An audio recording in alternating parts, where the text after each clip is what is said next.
हर खबर पर होगी आपकी पकड़। डाउनलोड कीजिए एबीपी लाइव ऐप। चुनाव मतलब एबीपी न्यूज, चुनाव की सबसे बड़ी कवरेज मतलब एबीपी न्यूज। थोड़ी देर में बिहार में चुनाव को लेकर चुनाव आयोग की बैठक होने वाली है।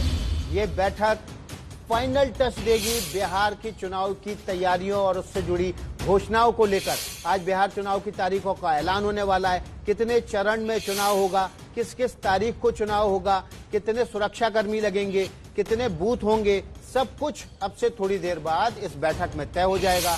और इस बैठक के साथ ही सबसे बड़े चुनाव के, कोरोना से जुड़े सबसे बड़े चुनाव की तारीखों का ऐलान होगा। और न केवल तारीखों का ऐलान होगा बल्कि चुनाव से जुड़ी हर व्यवस्था का भी ऐलान इसी प्रेस कॉन्फ्रेंस के जरिए होगा, जो कि तकरीबन 12:30 बजे होगी विज्ञान भवन में। हमारे संवाददाता आशीष कुमार सिंह सीधे जुड़ गए। आशीष, क्या अपडेट है? बैठक शुरू हो चुकी है फाइनल तैयारियों को अंतिम रूप देने के लिए।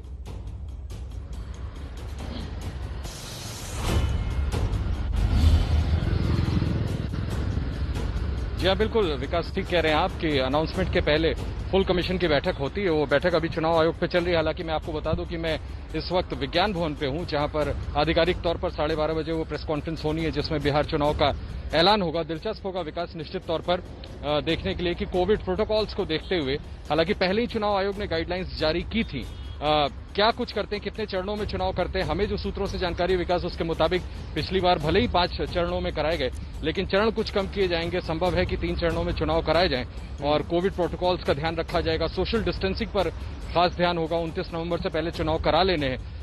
इस तरह की भी जानकारी मिल रही है सूत्रों से कि अक्टूबर से नवंबर तक में चुनाव कर लिए जाएंगे, क्योंकि दिवाली तक में करने की पूरी कोशिश रहेगी। क्योंकि आप देखें उसके बाद छठ का फेस्टिवल भी आ जाता है बिहार में। तो हम कह सकते हैं कि 2 से 3 चरणों में चुनाव की संभावना लगती है कोविड प्रोटोकॉल्स को देखते हुए। और जैसा मैंने आपसे कहा कि अक्टूबर से नवंबर तक में चुनाव करा लिए जाएंगे, जो अभी तक संकेत मिल रहे हैं विकास जी। लेकिन ये बड़ा चुनौतीपूर्ण होगा आशीष, ये चुनाव खासतौर पर कोरोना काल में सारी की सारी नए तरीके से व्यवस्थाएं करनी है। न केवल ज्यादा चुनाव कर्मी लगेंगे, सुरक्षा बल भी ज्यादा लगेगा, बूथ की संख्या भी बढ़ानी पड़ेगी ताकि सोशल डिस्टेंसिंग को पूरे दिन लगातार मेंटेन किया जा सके।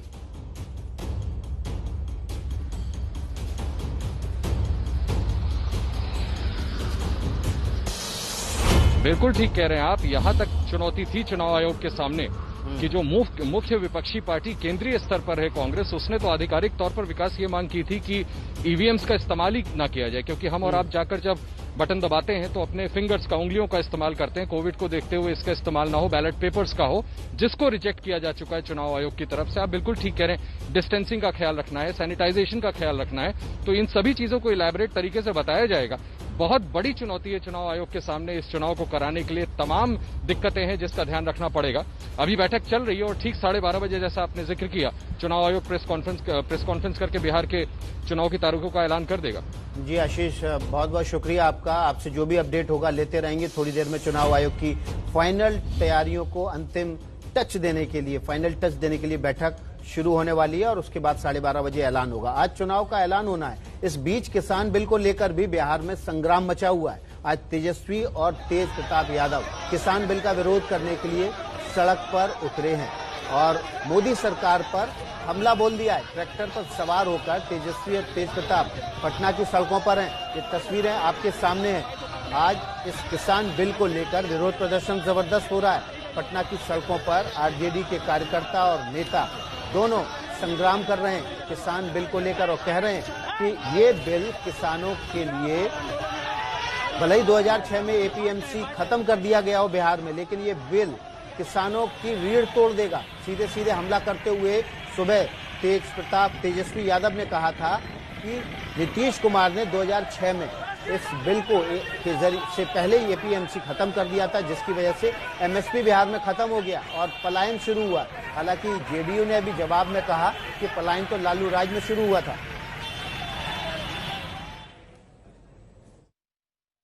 सामने में आप देख रहे हैं, खुद तेजस्वी यादव ट्रैक्टर चलाते हुए आपको नजर आ रहे हैं। ये तस्वीर क्या कहती है? आरजेडी एक भी मौका भुलाना नहीं चाहती है चुनाव को लेकर के, और इसलिए भी यहाँ पर जो तस्वीरें हैं, ये किसान विरोधी बिल है और इससे जमाखोर जितने भी बीच के बिचौलिया थे उनका राज आ जाएगा। जो सुरक्षा कवच, जो एमएसपी था, उसका कहीं जिक्र नहीं किया गया है। किसानों को शोषण किया जाएगा पूरी तरीके से।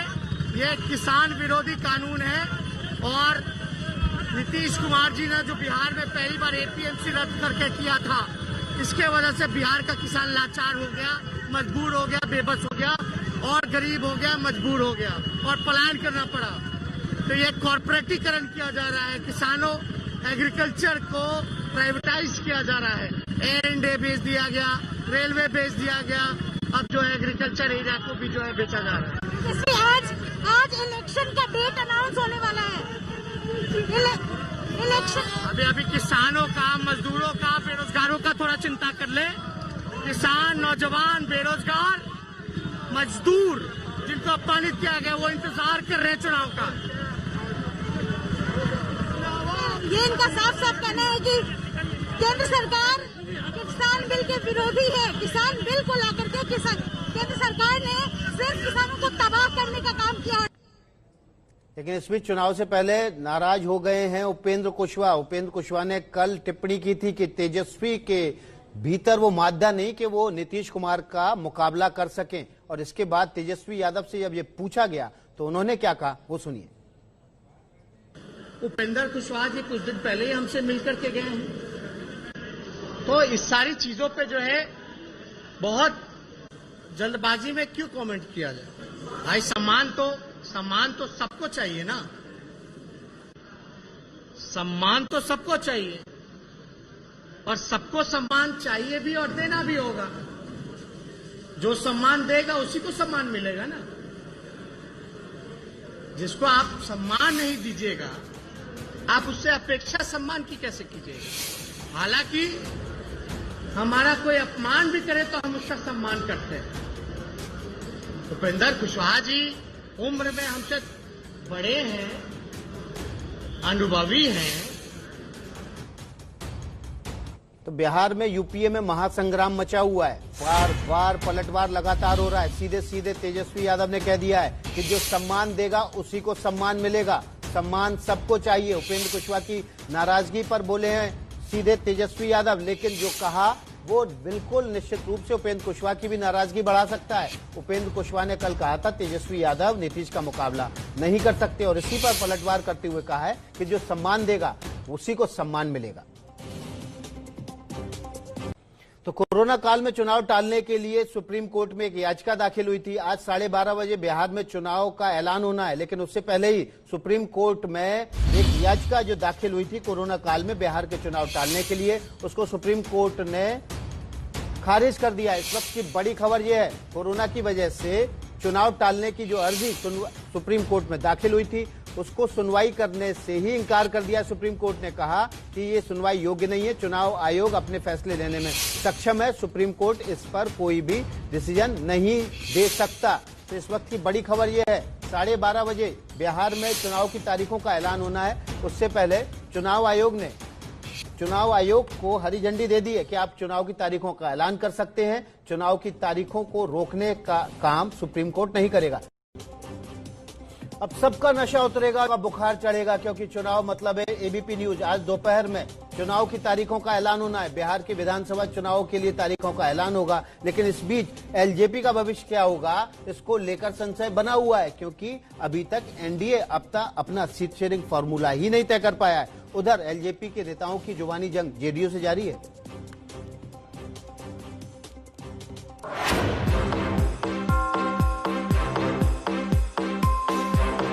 बिहार में चुनाव जैसे जैसे करीब आ रहा है, सीट बंटवारे को लेकर सिर्फ फुटबॉल और तेज होता जा रहा है।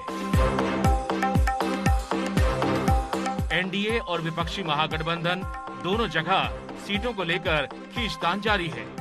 एक तरफ महागठबंधन में आरएलएसपी नेता उपेंद्र कुशवाहा नफा नुकसान का गणित लगा रहे हैं, अपने लोगों से बात कर रहे हैं, तो दूसरी ओर एलजेपी और जेडीयू में जुबानी जंग बढ़ती जा रही है। सीतामढ़ी से जेडीयू सांसद सुनील कुमार पिंटू ने सीधे सीधे चिराग पासवान को ही चैलेंज दे दिया। चिराग जी बोल रहे हैं कि विधानसभा का चुनाव मुख्यमंत्री लड़े, तो मैं आपके चैनल के माध्यम से उनको ये बतलाना चाहता हूं कि जब आप 3 वर्ष की उम्र के थे तो 85 में पहली बार माननीय मुख्यमंत्री जी हरनौत से विधायक बनकर जनता की सेवा करते रहे। अब माननीय चिराग जी की इच्छा है विधानसभा लड़ने का, तो मैं स्वागत करता हूं। आप भी आइए, किसी बिहार के किसी भी क्षेत्र में चुनाव की नॉमिनेशन देकर दिल्ली चले आइए और देखिए जनता का क्या निर्णय। जदयू सांसद सुनील पिंटू जी, हमारी फिक्र छोड़ दीजिए, आप अपनी और अपने पार्टी की फिक्र कीजिए। बहुत घमंड और बहुत दंभ हो गया है ना, तो जरा सा ये ज्ञान आप अपने पार्टी के नेता नीतीश कुमार जी को भी दीजिए कि जरा वो भी अकेले लड़के देख लें, सारा नशा उतर जाएगा। एलजेपी और जेडीयू की इस जुबानी जंग पर बीजेपी चुटकी ले रही है। बीजेपी नेता और बिहार सरकार में मंत्री विनोद नारायण झा ने क्या कहा, ये भी सुनिए। अरे आप उन लोगों को तो देखिए जो सर फुटोवल कर रहे हैं। मेरे दल में तो छोटी मोटी बातें हो रही है, वो लोग तो रोज गाली गलौज कर रहे हैं, वो हमारे खिलाफ लड़ने वाले हैं। इस दृष्टि से पूरे भारत में अभी गठबंधन का दौर चल रहा है। इस गठबंधन में बिहार का एनडीए आदर्श है। इस सियासी वार पलटवार के बीच खबर ये है कि बीजेपी 25 से ज्यादा सीटें। बिहार चुनाव के ऐलान से पहले प्रधानमंत्री नरेंद्र मोदी बीजेपी कार्यकर्ताओं को संबोधित कर रहे हैं। सीधे चलते हैं। आपसे आग्रह करूंगा, आप खुद को, अपने परिवार को सुरक्षित रखते हुए आगे बढ़े, इसी कामना के साथ बहुत बहुत धन्यवाद।